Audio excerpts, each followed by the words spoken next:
vemos la situación actual de crisis del sistema capitalista, de crisis económica, social, climática, ecológica, o nos complicamos la vida o es el sistema el que nos complica la vida y nos hace la vida cada vez más difícil. Por lo tanto, yo creo que justamente el contexto actual hace que cada vez más gente se complique la vida luchando, organizándose, movilizándose, juntándose, desobedeciendo, porque es la única opción para plantear otras políticas. Y a nivel militante yo formo parte de Izquierda Anticapitalista porque considero que es necesario estar organizado, trabajar en las luchas, en los movimientos sociales es imprescindible, es necesario plantear alternativas en lo cotidiano, pero tan importante como todo esto, como manifestarse, luchar, trabajar en el día a día a favor de otro mundo posible, tan importante como todo esto es organizarse políticamente y plantear alternativas en lo político, porque si no salimos a la calle, exigimos que se vayan todos, pero luego vuelven los mismos de siempre. Y por eso es necesario también plantear alternativas políticas. Izquierda Anticapitalista es una pequeña alternativa política que nos queremos juntar con otras organizaciones para generar pues, un cambio a este sistema, un cambio de base, un cambio en lo social y también en lo político.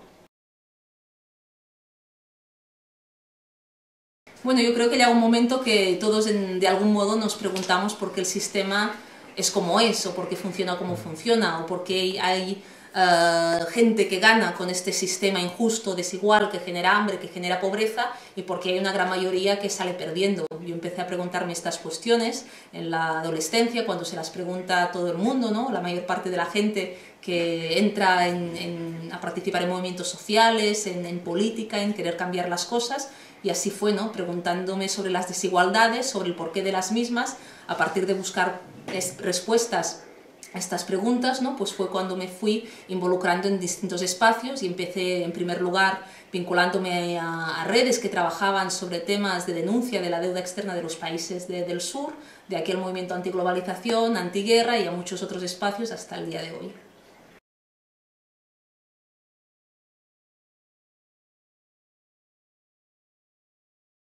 Bueno, yo creo que las razones de la indignación no han hecho sino multiplicarse, sino aumentar. La gran paradoja es que a pesar de que el malestar, la indignación, la desobediencia y la rebeldía no hace más que aumentar en el día a día, y lo vemos en la calle, a pesar de esto es muy complicado revertir las actuales políticas que generan esta indignación. Pero también es cierto que el movimiento del 15M, por ejemplo, ha conseguido cambios importantes en lo simbólico, nos ha devuelto la esperanza en que si nos organizamos es posible cambiar las cosas, y pensar que podemos cambiar las cosas es el primer paso realmente para conseguirlo, a la vez que también ha sido capaz de empezar a crear un discurso contrahegemónico, ¿no?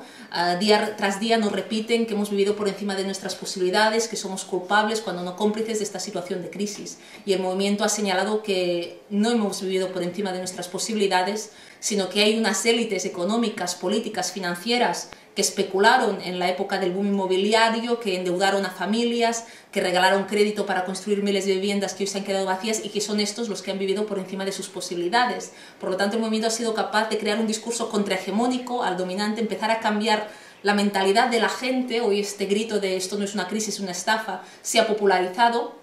Yo creo que esto ha sido una de las victorias más importantes del movimiento, devolvernos la confianza y señalar que hoy hay responsables claros de la situación de crisis actual, que hay alternativas y que si no se llevan a cabo es porque no hay voluntad política, porque quienes nos gobiernan son los políticos actuales al servicio de los mercados, y por eso es necesario revertir todas estas políticas y decir que no somos culpables de esta situación de crisis, somos víctimas y que podemos cambiar las cosas.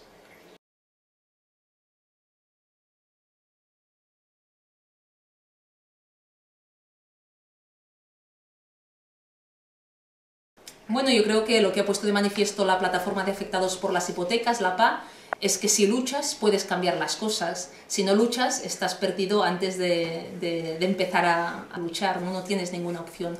Y por lo tanto, si hoy vemos la centralidad que tiene el tema de los desahucios, no es solo por la gravedad de la crisis y el drama de los desahucios, sino porque ha habido gente que se ha rebelado, que no ha aceptado estas políticas y que ha decidido luchar. Y por lo tanto tenemos dos opciones, o nos resignamos o luchamos, ¿no? Y la PA ha demostrado que si luchas puedes conseguir cambios.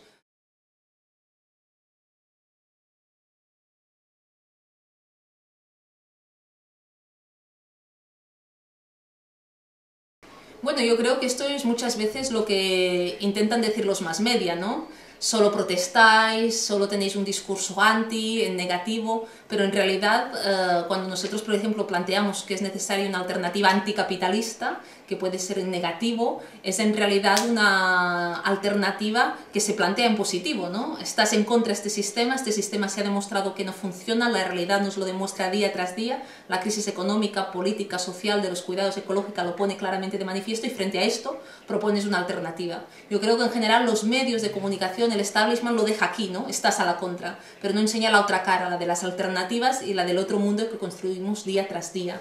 Y en realidad trabajamos en muchas alternativas, la propia experiencia de la APA, de la Plataforma de Afectados por las Hipotecas, plantea alternativas, la dación en pago, el alquiler social, etcétera, etcétera. Hay alternativas en el marco de la economía social y solidaria, cuando se plantea la nacionalización de la banca frente a la usura de la misma. Por lo tanto, día a día se dibuja que hay otras prácticas en lo social, en lo político, que son viables y que si no se llevan a cabo es porque no hay voluntad por parte de aquellos que hay en las instituciones para implementar estas políticas.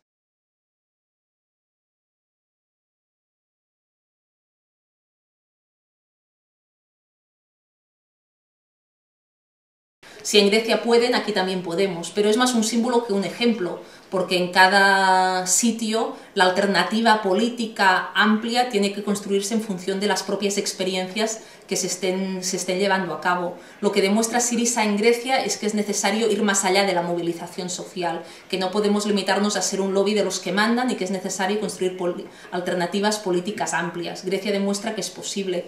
En el Estado español es necesario avanzar también en esta dirección y es necesario construir esta alternativa amplia que hoy no existe, y en Cataluña también es necesario avanzar en esta dirección. Hemos visto en las recientes elecciones al Parlament de Cataluña cómo ha entrado una nueva fuerza política, la CUP Alternativa d'Esquerres, que plantea precisamente un programa de ruptura con el sistema, con unos candidatos vinculados a las luchas sociales y que precisamente ha entrado al Parlament de Cataluña a partir de su experiencia de municipalismo, de trabajo municipal que llevaba muchos años, pero también a partir del apoyo de la izquierda anticapitalista, de movimientos sociales, de toda esta marea indignada que ha visto que era necesario también construir esta alternativa política. Yo creo que ahora el reto, después de las elecciones en Cataluña, es justamente apostar por construir esta alternativa política que tendrá que estar integrada por la CUP, pero también por otras organizaciones de la izquierda radical alternativa, por personas honestas que trabajan en partidos políticos tradicionales y sobre todo el gran reto es sumar a esta alternativa política a tanta gente que hoy lucha en la calle y que no está organizada.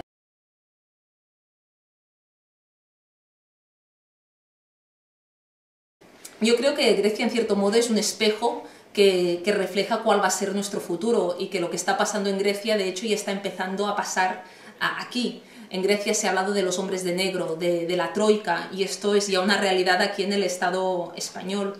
Grecia plantea la necesidad de construir una alternativa política como Syriza. Esto es un símbolo que tenemos que también tener en cuenta aquí en el Estado. Plantea la necesidad de la huelga general, de un proceso de lucha sostenido en el tiempo, del cual aquí tenemos que tomar nota y que es necesario que los sindicatos mayoritarios apuesten por este proceso de lucha sostenido. Pero a la vez también Grecia nos muestra que si la izquierda política no es capaz de plantear una alternativa, es la extrema derecha y el populismo de derechas, racista, xenófobo, quien plantea una alternativa. Vemos como si hoy hubiese elecciones en Grecia, Syriza ganaría las elecciones, pero la tercera fuerza sería Amanecer Dorado, una fuerza de extrema derecha fascista.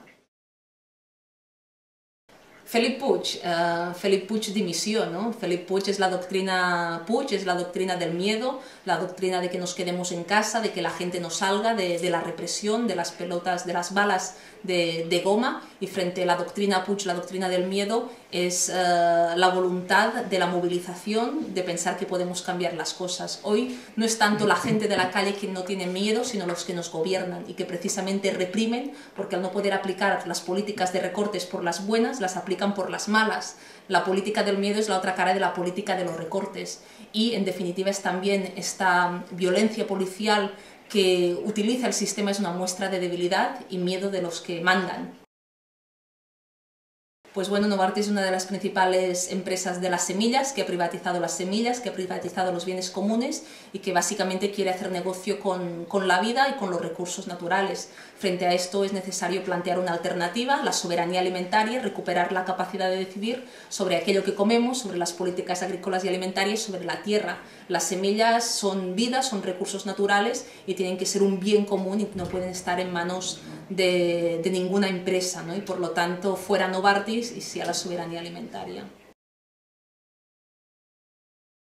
Pues Cataluña tiene que tener, el pueblo catalán, la capacidad de decidir sobre su futuro, una cosa que niega la actual Constitución, y por lo tanto este es un derecho fundamental y que debería ser inalienable, el derecho a un pueblo a decidir su futuro, y precisamente tenemos que avanzar en esta dirección. Tiene que haber hoy un referéndum en Cataluña donde podamos decidir nuestro futuro, y no solo un referéndum como quiere el señor Artur Mas sobre la cuestión nacional, sino también sobre la cuestión social.